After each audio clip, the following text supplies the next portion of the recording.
श्री गुरु गीता स्कंद पुराण अंतर्गत शिव पार्वती संवाद।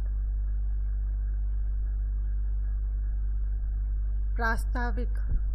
भगवान शंकर और देवी पार्वती के संवाद में प्रकट हुई यह श्री गुरु गीता समग्र स्कंद पुराण का निष्कर्ष है। इसके हर एक श्लोक में सूत जी का सचोट अनुभव व्यक्त होता है। जैसे इस श्री गुरु गीता का पाठ शत्रु का मुख बंद करने वाला है, गुणों की वृद्धि करने वाला है, दुष्कृत्यों का नाश करने वाला और सत्य कर्म में सिद्धि देने वाला है। हे प्रिय, श्री गुरु गीता का एक एक अक्षर मंत्र राज है। अन्य जो विविध मंत्र हैं वे इसका 16वां भाग भी नहीं। श्री गुरु गीता काल मृत्यु को रोकती है, सब संकटों का नाश करती है, यक्ष राक्षस भूत चोर और शेर आदि का घात करती है।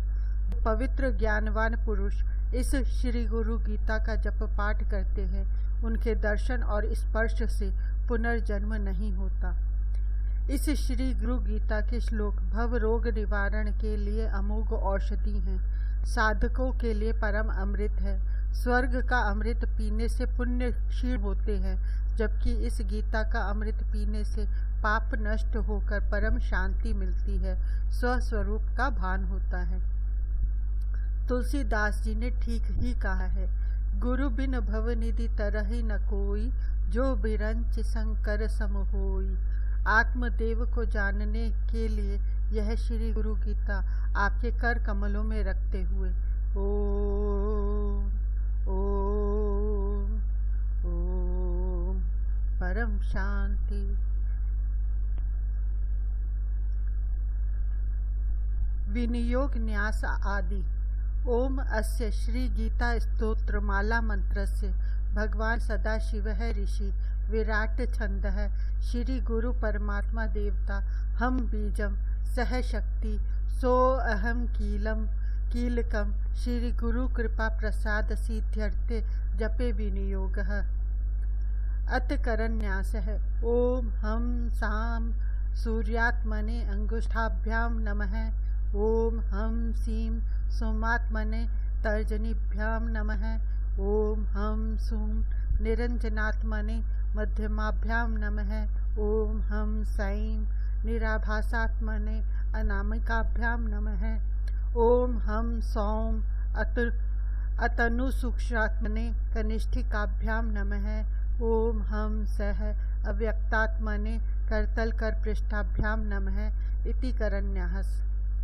अत हृदयादिन्यास। ओम हम साम सूर्यात्मने हृदयाय नमः। ओम हम सीम सोमात्मने शिरसे स्वाहा। ओम हम सूम निरंजनात्मने शिखाई वषट। ओम हम सैं निराभासात्मने कवचाय हुम।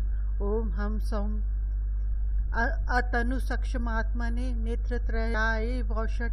ओम हम सह अव्यक्तात्मने अस्त्राय फट। इति हृदयादिन्यास है। अथ ध्यानम। नमामि सद्गुरुं शांतं प्रत्यक्षं शिवरूपिणं, शीर्षायोगपीठस्थं मुक्तिका कामार्थसिद्धिदं।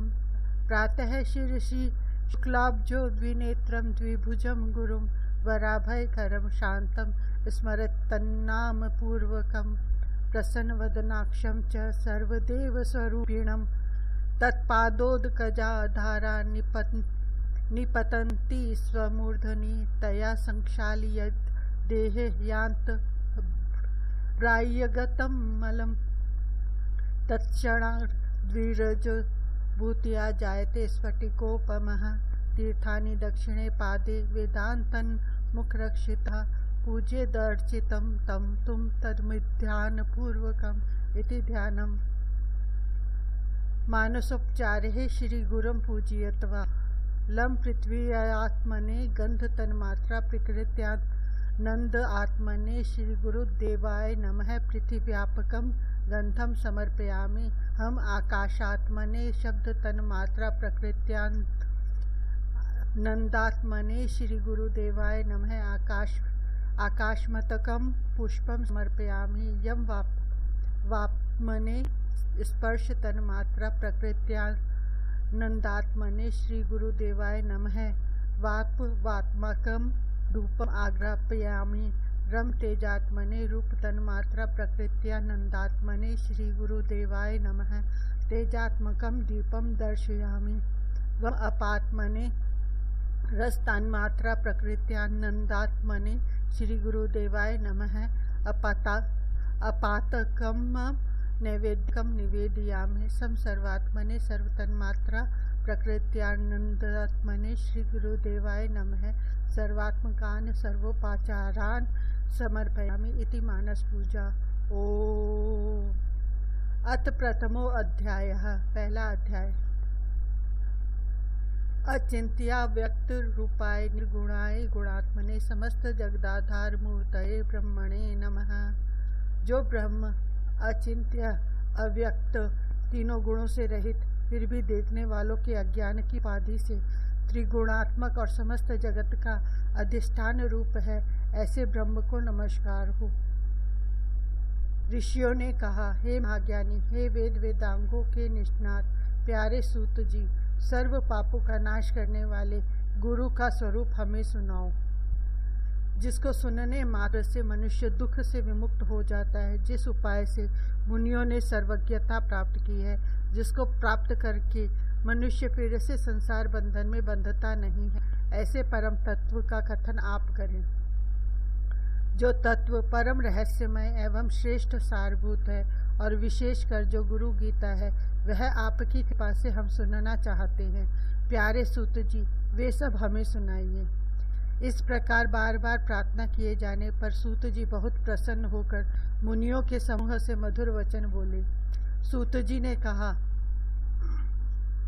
हे सर्व मुनियों, संसार रूपी रोग का नाश करने वाली मातृ स्वरूपिणी माता के समान ध्यान रखने वाली गुरु गीता कहता हूँ, उसको आप अत्यंत श्रद्धा और प्रसन्नता से सुनिए।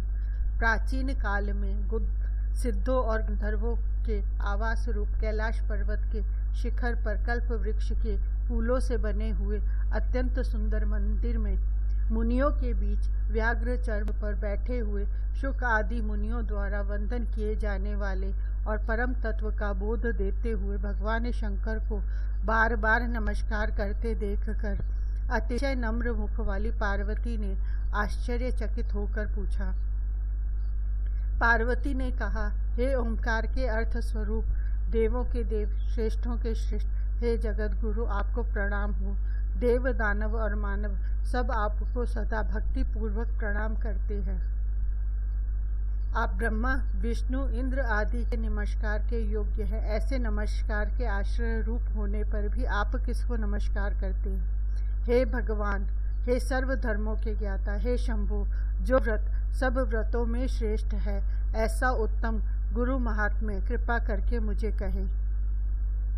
इस प्रकार पार्वती देवी द्वारा बार बार प्रार्थना किए जाने पर महादेव ने अंतर से खूब प्रसन्न होते हुए पार्वती से इस प्रकार कहा। श्री महादेव जी ने कहा, हे देवी,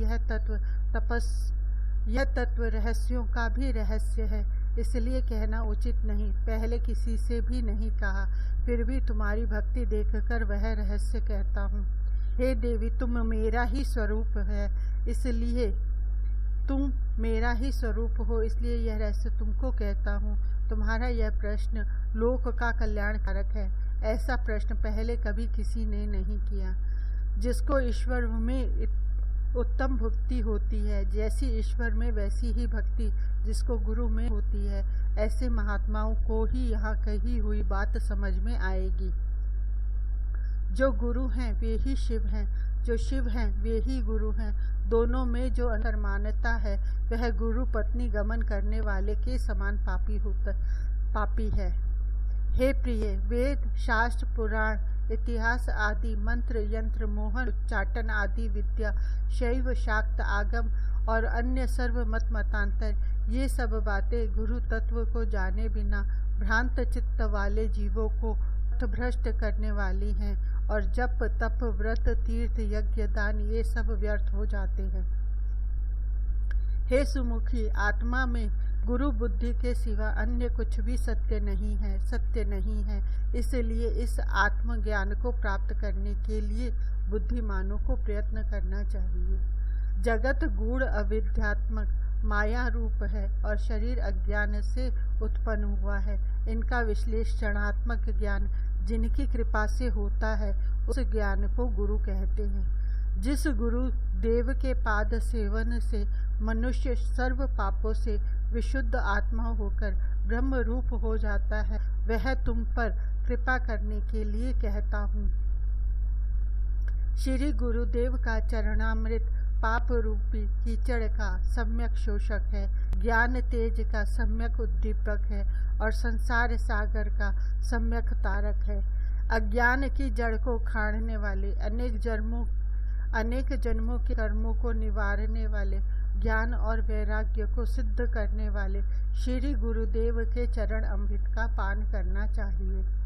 अपने गुरुदेव के नाम का कीर्तन अनंत स्वरूप भगवान शिव का ही कीर्तन है। अपने गुरुदेव के नाम का चिंतन अनंत स्वरूप भगवान शिव का ही चिंतन है। गुरुदेव का निवास स्थान काशी क्षेत्र है। श्री गुरुदेव का पादोदक गंगा जी है। गुरुदेव भगवान विश्वनाथ और निश्चय ही साक्षात तारक ब्रह्म है। गुरुदेव की सेवा ही तीर्थराज गया है। गुरुदेव का शरीर अक्षय वट वृक्ष है। गुरुदेव के श्री चरण भगवान विष्णु के श्री चरण हैं। वहाँ लगाया हुआ मन तदाकार हो जाता है। ब्रह्म श्री गुरुदेव के मुखारविंद वचनामृत में स्थित है। वह ब्रह्म उनकी कृपा से प्राप्त हो जाता है। इसलिए जिस प्रकार स्वेच्छाचारी स्त्री अपने प्रेमी पुरुष का सदा चिंतन करती है, उसी प्रकार सदा गुरुदेव का ध्यान करना चाहिए। अपने आश्रम, ब्रह्मचर्याश्रम आदि, जाति, कीर्ति, पद प्रतिष्ठा, पालन पोषण ये सब छोड़कर गुरुदेव का ही सम्यक आश्रय लेना चाहिए। विद्या गुरुदेव के मुख में रहती है और वह गुरुदेव की भक्ति से ही प्राप्त होती है। यह बात तीनों लोकों में देव, ऋषि, पितृ और मानवों द्वारा स्पष्ट रूप से कही गई है। गु शब्द का अर्थ है अंधकार, अज्ञान और रू शब्द का अर्थ है प्रकाश, ज्ञान। अज्ञान को नष्ट करने वाले जो ब्रह्म रूप प्रकाश है, वह गुरु है। इसमें कोई संशय नहीं है। गुकार अंधकार है और उसको दूर करने वाला रूकार है। अज्ञान रूपी अंधकार को नष्ट करने के कारण ही गुरु कहलाते हैं। गुकार से गुणातीत कहा जाता है, रूकार से रूपातीत कहा जाता है। गुण और रूप से पर होने के कारण ही गुरु कहलाते हैं। गुरु शब्द का प्रथम अक्षर गु माया आदि गुणों का प्रकाशक है और दूसरा अक्षर रूकार माया की भ्रांति से मुक्ति देने वाला पर ब्रह्म है। गुरु सर्व श्रुति रूप श्रेष्ठ रत्नों से सुशोभित चरण कमल वाले हैं और वेदांत के अर्थ के प्रवक्ता हैं। इसलिए श्री गुरुदेव की पूजा करनी चाहिए, जिनके स्मरण मात्र से ज्ञान अपने आप प्रकट होने लगता है और वे ही सर्व शम दम आदि संपदा रूप है। अतः श्री गुरुदेव की पूजा करनी चाहिए। संसार रूपी वृक्ष पर चढ़े हुए लोग नरक रूपी सागर में गिरते हैं। उन सब का उद्धार करने वाले श्री गुरुदेव को नमस्कार हो। जब विकट परिस्थिति उपस्थित होती है, तब वे ही एकमात्र परम बांधव हैं और सब धर्मों के आत्मस्वरूप हैं। ऐसे श्री गुरुदेव को नमस्कार हो। संसार रूपी अरण्य में प्रवेश करने के बाद दिग्मूढ़ की स्थिति में जब कोई मार्ग नहीं दिखाई देता है, चित्त भ्रमित हो जाता है, उस समय जिसने मार्ग दिखाया, उन श्री गुरुदेव को नमस्कार हो। इस पृथ्वी पर त्रिविध ताप आदि व्याधि उपाधि रूपी अग्नि से जलने के कारण अशांत हुए प्राणियों के लिए गुरुदेव ही एकमात्र उत्तम गंगा जी हैं। ऐसे श्री गुरुदेव जी को नमस्कार हो। 7 समुद्र पर्यंत के सर्व तीर्थों में स्नान करने से जितना फल मिलता है, वह फल श्री गुरुदेव के चरण अमृत के एक बिंदु के फल का 1000वां हिस्सा है। यदि शिवजी नाराज हो जाएं तो गुरुदेव बचाने वाले हैं, किंतु यदि गुरुदेव नाराज हो जाएं तो बचाने वाला कोई नहीं। अतः गुरुदेव को संप्राप्त करके सदा उनकी शरण में रहना चाहिए। गुरु शब्द का गु अक्षर गुणातीत अर्थ का बोधक है और रू अक्षर रूप रहित स्थिति का बोधक है। ये दोनों गुणातीत और रूपातीत स्थितियां जो देते हैं उनको गुरु कहते हैं। हे प्रिय, गुरु ही त्रिनेत्र रहित, दो नेत्र वाले साक्षात शिव है, दो हाथ वाले भगवान विष्णु हैं और एक मुख वाले ब्रह्मा जी हैं। देव, किन्नर, गंधर्व, पितृ, यक्ष, तुम्बरु गंधर्व का एक प्रकार और मुनि लोग भी गुरु सेवा की विधि नहीं जानते। हे प्रिय, तार्किक, वैदिक, ज्योतिष, कर्म कांडी और लौकिक जन निर्मल गुरु तत्व को नहीं जानते। तप और विद्या के बल के कारण से और महाअहंकार के कारण से जीव इस संसार में रहट की तरह बार बार भटकता है। यदि गुरु तत्व से प्रांगमुख हो जाए तो याज्ञिक मुक्ति नहीं पा सकते, योगी मुक्त नहीं हो सकते और तपस्वी भी मुक्त नहीं हो सकते। गुरु सेवा से विमुख गंधर्व, पितृ, यक्ष, चारण, ऋषि, सिद्ध और देवता आदि भी मुक्त नहीं होंगे। इति श्री स्कंदोत्तर खंडे उमा महेश्वर संवादे श्री गुरु गीतायां प्रथमो अध्यायः।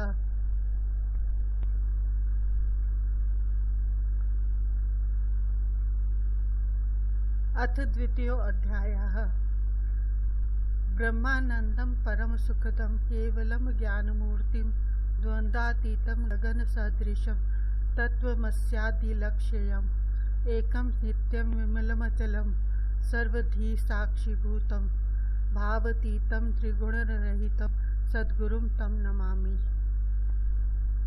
जो ब्रह्मानंद स्वरूप है, परम सुख देने वाले हैं, जो केवल ज्ञान स्वरूप है, सुख दुख शीत उष्ण आदि द्वंद्वों से रहित है, आकाश के समान सूक्ष्म और सर्वव्यापक है, तत्वमसि आदि महावाक्यों के लक्ष्यार्थ हैं, एक हैं, नित्य हैं, मल रहित हैं, अचल हैं, सर्व बुद्धियों के साक्षी हैं, भावना से परे हैं, सत्व रज और तम तीनों गुणों से रहित हैं। ऐसे श्री सद गुरुदेव को मैं नमस्कार करता हूँ। श्री गुरुदेव के द्वारा उपदिष्ट मार्ग से मन की शुद्धि करनी चाहिए। जो कुछ भी अनित्य वस्तु अपनी इंद्रियों की विषय हो जाए उनका खंडन निराकरण करना चाहिए। यहाँ ज़्यादा कहने से क्या लाभ।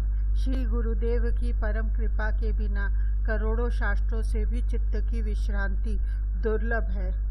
करुणा रूपी तलवार के प्रहार से शिष्य के आठों पाशों संशय, दया, भय, संकोच, निंदा, प्रतिष्ठा, कुल अभिमान और संपत्ति को काटकर निर्मल आनंद देने वाले को सद्गुरु कहते हैं। ऐसा सुनने पर भी जो मनुष्य गुरु निंदा करता है वह मनुष्य जब तक सूर्य चंद्र का अस्तित्व रहता है तब तक घोर नरक में रहता है। हे देवी, देह कल्प के अंत तक रहे तब तक श्री गुरुदेव का स्मरण करना चाहिए और आत्मज्ञानी होने के बाद भी स्वच्छंद अर्थात स्वरूप का छंद मिलने पर भी शिष्य को गुरुदेव की शरण नहीं छोड़नी चाहिए। श्री गुरुदेव के समक्ष प्रज्ञावान शिष्य को कभी हुंकार शब्द से मैंने ऐसा किया वैसा किया नहीं बोलना चाहिए और कभी असत्य नहीं बोलना चाहिए। गुरुदेव के समक्ष जो हुंकार शब्द से बोलता है अथवा गुरुदेव को तू कहकर जो बोलता है वह निर्जन मरुभूमि में ब्रह्म राक्षस होता है। सदा और सर्व अवस्थाओं में अद्वैत की भावना करनी चाहिए, परंतु गुरुदेव के साथ अद्वैत की भावना कदापि नहीं करनी चाहिए। जब तक दृश्य प्रपंच की विस्मृति न हो जाए तब तक गुरुदेव के पावन चरण अरविंद की पूजा अर्चना करनी चाहिए।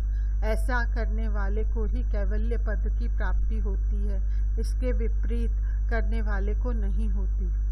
संपूर्ण तत्वज्ञ भी यदि गुरु का त्याग कर दे तो मृत्यु के समय उसे महान विक्षेप अवश्य हो जाता है। हे देवी, गुरु के रहने पर अपने आप कभी किसी को उपदेश नहीं देना चाहिए। इस प्रकार उपदेश देने वाला ब्रह्म राक्षस होता है। गुरु के आश्रम में नशा नहीं करना चाहिए, टहलना नहीं चाहिए।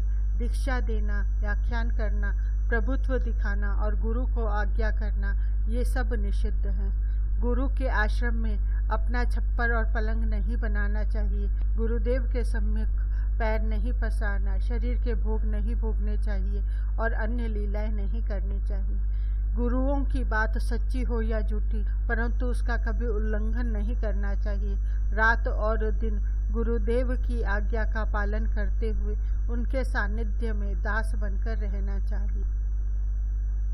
जो द्रव्य गुरुदेव ने नहीं दिया हो उसका उपयोग कभी नहीं करना चाहिए। गुरुदेव के दिए हुए द्रव्य को भी गरीब की तरह ग्रहण करना चाहिए, उससे प्राण भी प्राप्त हो सकते हैं।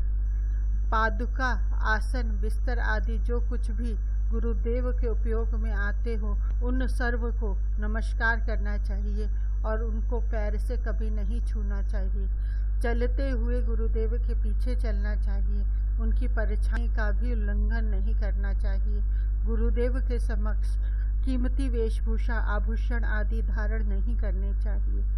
गुरुदेव की निंदा करने वाले को देखकर यदि उसकी जिह्वा काट डालने में समर्थ न हो तो उसे अपने स्थान से भगा देना चाहिए।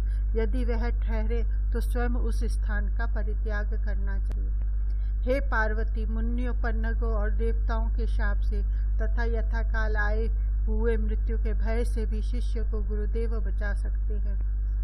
गुरुदेव के श्री चरणों की सेवा करके महावाक्य के अर्थ को जो समझते हैं वे ही सच्चे सन्यासी हैं, अन्य तो मात्र वेशधारी हैं। गुरु वे हैं जो नित्य निर्गुण निराकार परम ब्रह्म का बोध देते हुए जैसे एक दीपक दूसरे दीपक को प्रज्वलित करता है, वैसे शिष्य में ब्रह्म भाव को प्रकटाते हैं।